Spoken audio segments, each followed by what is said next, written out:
apa kurang kuling iling oso lajat miko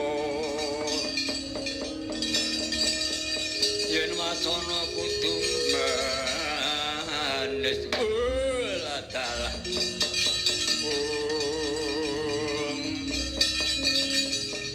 ya jagat ya dewa wasisaning Bathara jagat durung salta anggonku nganggang jagat miling-miling kecangkung iki wamulis bakal entuk pangan Satrio Gagah Perkosa Godheka Simbar Joco kowe jenengmu sapa Gus lan ngendi pinangkamu yen kowe takon marang aku aranku Tuna Bapa aku bocah kliyan kabur kanginan sendang kebaratan kandang langit kemul mego tegese aku ora ndi papan ora ndi nggon kowe jenengmu Tuna Bapa kowe wong kluyuran ora ndi papan ora ndi nggon kok jenengmu Tuna Bapa ki werdine piye ya Tuna Bapa kuwi tegese mengkene tuna kuwi rugi bapa wong tuwa aku mangsa rugi dilarake ibuku aku wis ora tinunggon bapakku mergo bapakku wis tumekaning pati yen ngono kuwi sing tak goleki mula dina iki ayo kowe dadi tanganku ya aku ora ketang kaya ngopo tak bisa kudu tumindak lumaku kowe wani karo aku kang tak wedeni apa iki mung sak pitak teko lambaramu wateken aji jaya kawijayanmu lena paing damak rimah ora minggat idak suwek telak mojo takon tutul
kepethuk Tuna Bapa ketoke tak pangan lumah lameh tak takut pupune ketat-ketot kaya nyokot delung tuku rambah kabeh wah Tuna Bapa Sekti Mandraguna iki kok ana meneh menungsa ngadep ana ngarep aku sapa iki yen kowe takono aku aranku Bapa Tuna lho Kamatuna Bapa iki Bapa Tuna mung diwalik lho iki kok gek menungsane mau meneh najan diwalik wis beda karepe kowe sapa Bathara Kala kowe arep apa aku golek wong Sukerta kowe klebu bocah Sukerta dina tak bladhok dina ora minggat aja takon pecah jajanmu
konjang ganding langit kelap-kelap katon lir kinjanging alis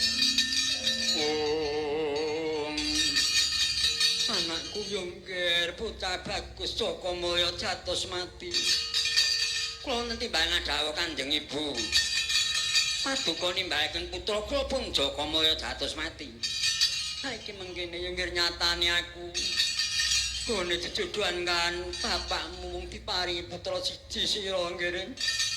Ya tak paringi jeneng ya kuwi Jaka Maya jatos mati. Kowe iki klebu bocah Sukerta ya nggih. Arep dina iki Bathara Kala bakal murun ning Artapada golek manungsa kang nandhang Sukerta kaya kowe kuwi ya nggih. Mongko aku mireng tambang rat-ratu jaring bakul sinambi wara. Menawa negara ing medhang ngamayani negara para carita Jujur Prabu Darma Wikukuh. Dina iki bakal anakku Bathara Gedhen ya kuwi ruwatan ya nggih. Kuwi sira tak dawuh sowan menyang negara ing medhang ngamayani ngempel kamukten karepen diruwat Kanjeng Prabu Darma Wikukuh ya nggih. Inggih menika ngaten mboten aku setaken dawuh Kanjeng Ibu. Mangke para kula nyuwun pamit daya-daya kula badhe bidhagaten negaring medhang ngamoyan. Ya tak barang puja montor tansah ing karyaku ya nggih.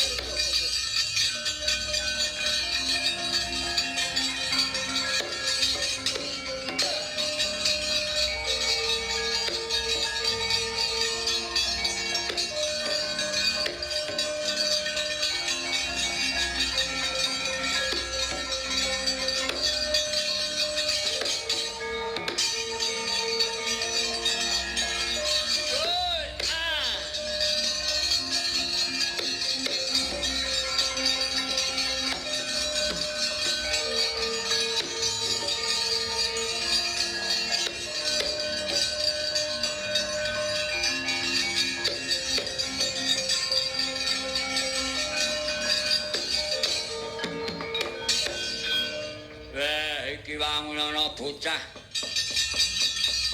kang adhep ning ngarepku kowe jenengmu sapa Gus lan sira bocah saka ngendi? Mula kowe tambuh marang aku bocah saka ing Pedukuhan Medhang Kawit aku putrane Kanjeng Ibu Mbok Randha Sumawit aranku Jaka Maya jatos mati. Kowe sapa? Aku Bathara Kala. Aku arep nyangendi aku dijawi Kanjeng Ibu kinen mring negara Purwacarita karben diruwat kelan Sinu Prabu Darmapika wektu dina iki Sinu Prabu Darmapika bakal ngenekake upacara ruangan supaya aku gen ilang mau suwe yen ngono kowe dadi kebuntanganku.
Jakamaya dados mati kowe arep mlayu nang ndi kowe padha karo iwak ketemplung puwu.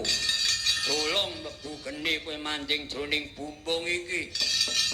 Bumbung tak tutup arep mlayu ngendi garing ati kayo. Wis kowe tek lho. Wah, bumbung jebul bumbung wong wang iki.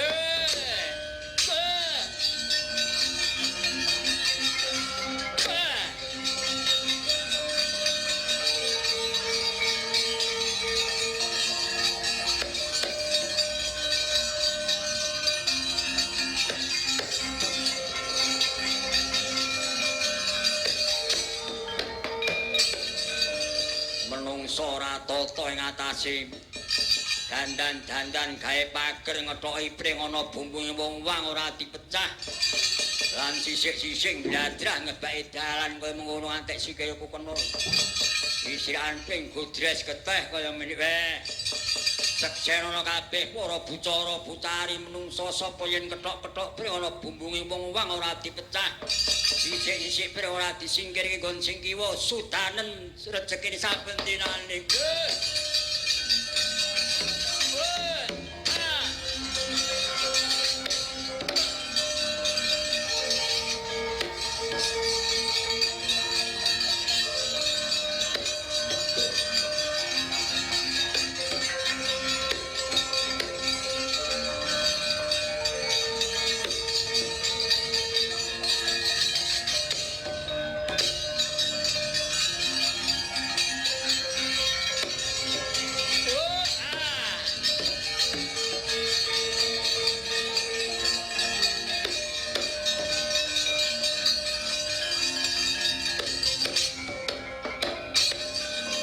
Saiki Jakamaya dados mati kowe mlebu nang omah isih anyar iki. Lawahe tak tutup wis ana jroning omah. Tetep dadi panganku tenanan mlayu nang endi lho. Tak buka lho. Kok ora nek menungsa wae lah jebul tutupe kaya urung diweni tutup kaya omah iki. Kurang ajar.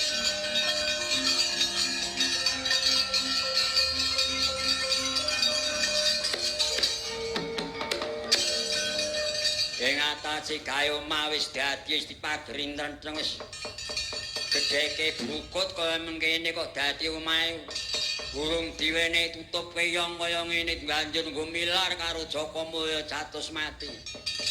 Ya seksena ana omah iki dinggonono wis ora bakal bisa cementer rezekine dadi sarang. Lan iki mau Jakamaya wangune ana jroning omah nabrak wong adang. Sing adang lunga dandang ambruk Jakamaya mah mancal pipisan nggo numbuk jamu mah pipisane pecah gandhike tugel ya seksenana para bucara bucari sing sapa wong adang sembrono ditinggal lunga dandang ambruk lan mecahake pipisan nugelake gandhik janjurat diruwat tetep dadi panganing Bathara Kala.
ganjing langit kelap-kelap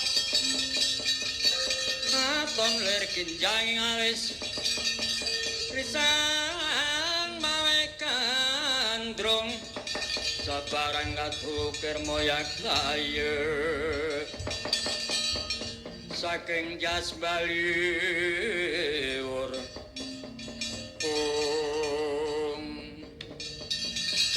ya jagat ya dewa Bathara asisaning Bathara jagat iki wangunana pawongan kang merpeki marang patengganing sun sira iku sapa jeneng langendi pinangkamu kisana nggih Loko Suta blak kutang terus terang kula menika lugunipun wingking saking Pedhukuhan Medang Kamulyan kula menika putra mantu kayan Sinum Prabu Darma Pikukuh putranipun Sinum Prabu Darma Pikukuh inggih menika Gendhok